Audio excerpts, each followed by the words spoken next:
Sketch the graph of f of x is equal to 3x to the power of 4 minus 6x squared, showing the domain, intercepts, symmetry, critical points, and inflection points.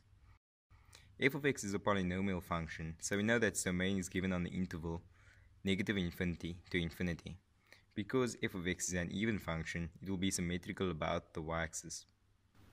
We can factorize the function to obtain 3x squared multiplied by x squared minus 2. If we let f of x equal to 0 and solve for x, we find that we have x-intercepts at x equal to 0 and x is equal to plus or minus root 2. The function has turning points where the first derivative is equal to 0. First derivative is given by 12x cubed minus 12x.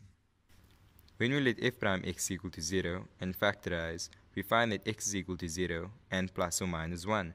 To find the points of inflection, we can use the second derivative, which is given by 36x squared minus 12.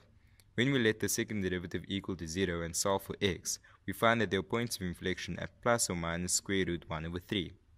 By using the number line, we can more easily visualize what the function should look like. Mark each x value of the turning points, inflection points, and intercepts on the number line. To find where the function is increasing and decreasing, substitute values on each interval into the first derivative.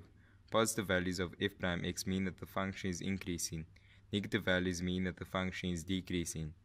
Using arrows, mark where the function is increasing or decreasing on the number line. To find concavity of the function, we substitute values on each interval into the formula for the second derivative. The function is concave up where f double prime x is positive and concave down where f double prime x is negative. We now have sufficient information to sketch the function.